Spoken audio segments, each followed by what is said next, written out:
Delhi NCR में छाया भीषण कोहरा, प्रदूषण से घुटी राजधानी दिल्ली। बवाना, आनंद विहार, नरेला सहित कई इलाकों में क्वालिटी इंडेक्स का आंकड़ा 500 के करीब।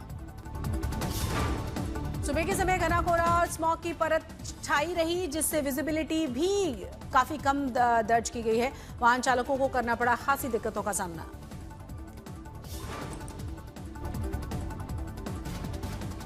दिल्ली में बढ़ते हुए प्रदूषण को देखते हुए ग्रैब 4 लागू कर दिया गया है। एनसीआर में सभी निर्माण कार्यों पर रोक लगा दी गई है। दिल्ली में फिलहाल जहरीली हवा से राहत मिलने के आसार नहीं है। सीएक्यूएम ने सोमवार को भी एयर क्वालिटी बेहद खराब श्रेणी में होने की संभावना जताई है। दिल्ली के रामलीला मैदान में आज कांग्रेस की महारैली है। वोट चोरी के मुद्दे पर सरकार के खिलाफ अपना अभियान तेज करेगी कांग्रेस। केंद्र सरकार के खिलाफ कांग्रेस घेरेबंदी। जन रैली में कांग्रेस अध्यक्ष मल्लिकार्जुन खड़गे और राहुल गांधी भी सभा को संबोधित करेंगे। सरकार के खिलाफ महासचिव केसी वेणुगोपाल ने कहा है कि पार्टी में वोट चोरी के खिलाफ लगभग 5 करोड़ हस्ताक्षर एकत्रित किए गए हैं। मनरेगा योजना के नाम बदलने की अटकलों पर सियासी घमासान जारी। कांग्रेस ने बीजेपी पर हमला बोला। नई सरकार बनने की अटकलों के बीच मणिपुर के बीजेपी विधायकों को दिल्ली बुलाया गया। पूर्व सीएम एन बीरेन सिंह भी विधायकों के साथ आएंगे। कोलकाता में बदइंतजामी पर भड़का मेसी के फैंस का गुस्सा। सॉल्ट लेक स्टेडियम में सिर्फ 10 मिनट में चले जाने पर फेंकी गई बॉटल्स और कुर्सियां ऑर्गेनाइजर हिरासत में लिया गया। कोलकाता स्टेडियम में हंगामे के बाद सीएम ममता बनर्जी का इमोशनल पोस्ट लिखा, मैं लियोनेल मेसी और फैंस से माफी मांगती हूं। सीएम ममता ने हाईकोर्ट के रिटायर्ड जज जस्टिस आशिम कुमार रे की अगुवाई में एक हाई लेवल जांच कमेटी बनाने की घोषणा की है। जांच कमेटी में राज्य के चीफ सेक्रेटरी और एडिशनल चीफ सेक्रेटरी भी शामिल होंगे। कोलकाता में मेसी इवेंट में अव्यवस्था पर एआईएफएफ ने जताई है चिंता। भीड़ प्रबंधन और सुरक्षा पर सवाल। ऐसे को देखते हुए हजारों फैंस पहुंचे थे जो नाराज हुए। वीवीआईपी कल्चर और सुरक्षा चूक से बिगड़ गया था कार्यक्रम। ऐसे के कार्यक्रम में अव्यवस्था पर सियासत भी गरमाई है। नेता प्रतिपक्ष शुभेंदु अधिकारी ने राज्यपाल से स्वतंत्र न्यायिक जांच की मांग की है। सॉल्ट लेक स्टेडियम में भगवा झंडे को लेकर सियासी घमासान। टीएमसी ने लगाया आरोप। बीजेपी ने कहा बंगाल में अब हर जगह दिखाई दे रहा है भगवा। ऐसी के कार्यक्रम में अव्यवस्था पर टीएमसी नेता कुणाल घोष का सवाल। जय श्री राम के नारे और भगवा झंडा लहराने वाले कौन थे? क्या ये पूर्व नियोजित था? सुधांशु त्रिवेदी का तीखा हमला। कोलकाता में देश को शर्मसार कर देने वाली घटना। पूरे भारत का सिर शर्म से झुक गया। मेसी के अचानक से जाने के बाद सॉल्ट लेक स्टेडियम में अव्यवस्था हुई। बंद गेट पर इंतजार करते हुए नजर आए राज्यपाल सीवी आनंद बोस। मेसी के कार्यक्रम में हंगामे पर बंगाल के खेल मंत्री अरुण विश्वास ने जिम्मेदारी तय करने से इनकार किया। बोले जांच जारी है। एनवा अवार्ड में आज तक की धूम रही। नंबर 1 हिंदी न्यूज चैनल का मिला अवार्ड। न्यूज जगत में इंडिया टुडे ग्रुप की बादशाहत कायम। अंग्रेजी में इंडिया टुडे टीवी को मिला बेस्ट चैनल का अवार्ड। एनवा ने इंडिया टुडे ग्रुप के 50 साल पूरे होने पर ग्रुप को विशेष सम्मान दिया। आज तक को बेस्ट करंट अफेयर्स और बेस्ट टॉक शो का मिला है गोल्ड अवार्ड। एनवा अवार्ड्स में बेस्ट इन डेप्थ सीरीज और बेस्ट बिजनेस प्रोग्राम से भी सम्मानित। टीवी टुडे नेटवर्क के न्यूज डायरेक्टर सुप्रिया प्रसाद को बेस्ट न्यूज डायरेक्टर का सम्मान दिया गया। इंडिया टुडे ग्रुप के चेयरमैन अरुण पुरी को समर्पित किया गया अवार्ड। एनवा अवार्ड्स में आज तक को मिला है बेस्ट न्यूज कवरेज हिंदी में ब्रॉन्ज। राम मंदिर पर आज तक की धमाकेदार रिपोर्टिंग।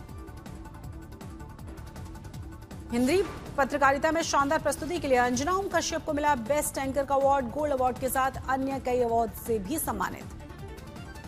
सामाजिक मुद्दों पर बेहतरीन कवरेज के लिए दस्तक ने नीट शो को मिला है सम्मान। शो की एंकर श्वेता सिंह ने हासिल किया एनवा 2025 अवार्ड।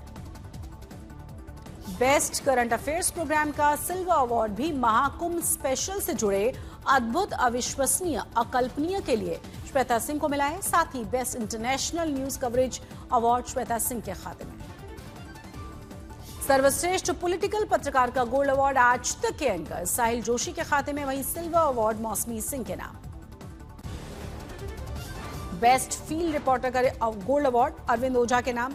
मैदान से की गई उनकी शानदार और प्रभावशाली रिपोर्टिंग की वजह से मिला है सम्मान। न्यूज ब्रॉडकास्टिंग में राइजिंग स्टार हिंदी और अंग्रेजी कैटेगरी में अर्पिता आर्या ने जीता है गोल्ड अवार्ड।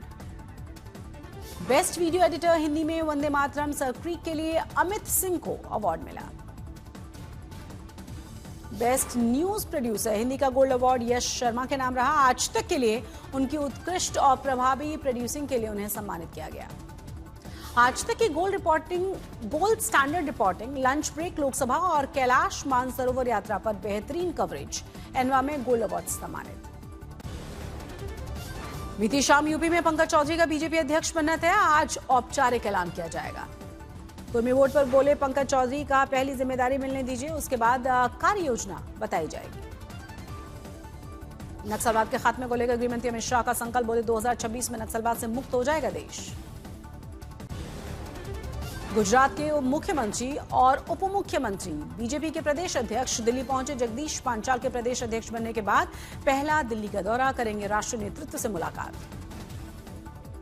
इंडिगो का संचालन पटरी पर लगातार दूसरे दिन 2000 से ज्यादा उड़ानें, सभी 138 गंतव्य जुड़े। गोवा में सख्ती जारी है, विटेगा के origin flip high profile CO2 club seal किया गया, फायर NOC और संरचनात्मक खामियां पाई गई। 15 से 18 दिसंबर तक 3 देशों की यात्रा पर प्रधानमंत्री मोदी, कूटनीतिक संबंधों पर द्विपक्षीय सहयोग को मिलेगा बढ़ावा। दिल्ली में दिव्य कला शक्ति कल्चरल कार्यक्रम में शामिल हुई सीएम रेखा गुप्ता, सीएम ने स्टॉल्स पर लगे उत्पादों का जायजा लिया। कोल्हापुर में केंद्रीय मंत्री ज्योतिरादित्य सिंधिया ग्रामीण डाक सेवक सम्मेलन में शामिल हुए, डाककर्मियों को केंद्रीय मंत्री ने पहनाई जैकेट और कैप। पुंछ की जिला अदालत में लोक अदालत का आयोजन किया गया, लोगों की समस्याओं का किया गया तुरंत निस्तारण। अयोध्या में श्रीराम जन्मभूमि तीर्थ क्षेत्र में द्वादश प्रतिष्ठा समारोह की तैयारियों को दिया गया अंतिम रूप, रामनगरी में फिर से दिखेगी आस्था और संस्कृति की मिसाल। भारत दक्षिण अफ्रीका के बीच आज धर्मशाला में तीसरा T20 धर्मशाला के अंतर्राष्ट्रीय क्रिकेट स्टेडियम में खेला जाएगा मैच। आज शाम 7 बजे भारत दक्षिण अफ्रीका के बीच सुपर संडे मैच। बड़े मुकाबले में पहले टीम इंडिया जमकर प्रैक्टिस करती नजर आई। कप्तान सूर्य कुमार यादव और शुभमन गिल पर टिकी हुई है नजरें, तीसरे मुकाबले में जीत पर होगी टीम इंडिया की नजर। भारत और दक्षिण अफ्रीका ने जीते हैं अपने एक-एक मुकाबले, 5 मैचों की T20 सीरीज में 1-1 से बराबर पर हैं दोनों ही टीमें। मलकापुर में दूसरे T20 में टीम इंडिया को मिली थी हार, कटक में पहले T20 में भारत को शानदार जीत मिली थी। जामनगर में एक दुकान में भीषण आग लगी, लाखों का नुकसान हुआ, गनीमत ये रही कि हादसे में कोई हताहत नहीं हुआ। अकोला में मजदूरों से भरा हुआ मिनी ट्रक पलट गया, 2 की मौत हुई मौके पर, 13 लोगों के घायल होने की खबर। मुजफ्फरपुर में न्यायालय परिसर के में वाहन चलाने के निपटारे को लेकर लोगों को गुस्सा आ गया था, गाड़ी मालिकों ने हंगामा किया। गुरुग्राम में करोड़ों की कीमत की विदेशी शराब के मामले में वाइन शॉप मालिक को गिरफ्तार किया गया, जांच जारी है। महाराष्ट्र के वासी में 4 बच्चियों के साथ हुई अश्लील हरकत, आरोपी को किया गया गिरफ्तार, पॉक्सो के तहत मामला दर्ज। गुजरात में कलयुगी बहन का कारनामा, मृत भाई को जीवित बताकर फर्जी दस्तावेजों के जरिए जमीन को बेच डाला। छत्रपति संभाजी नगर में पुलिस ने नायलॉन माझे की बढ़ती हुई घटनाओं को रोकने के लिए उठाया कदम, ड्रोन्स के जरिए कड़ी निगरानी। गुजरात के पोरबंदर में तटरक्षक बल ने 11 पाकिस्तानी मछुआरों को किया गिरफ्तार, भारतीय समुद्र के पास आई नजर। मुंगेर में दुल्हन ससुराल से फरार हुई, पति दर दर भटक कर ढूंढने का प्रयास कर रहा है, दुल्हन की मां के बयान पर मामला दर्ज। दरभंगा में शातिर चोर गैंग का पुलिस ने किया भांडाफोड़, हथियार भी बरामद किए गए। गोपालगंज में दरवाजे पर बैठे हुए छात्र की गोली मारकर हत्या, इलाके में सनसनी बेखौफ बदमाशों ने सिर में मारी थी गोली। मुजफ्फरपुर में गैस कटर से ATM काटकर चोरों ने की 25 लाख रुपए की चोरी, चोरों की तलाश जारी है। राजधानी में गोवंश की दुर्दशा को लेकर कलेक्ट्रेट में जमकर प्रदर्शन हुआ, पूर्व ऊर्जा मंत्री कांग्रेस जिला अध्यक्ष ने कार्यकर्ताओं को जड़े थे तमाचे, कांग्रेसियों को पुलिस के साथ झड़प।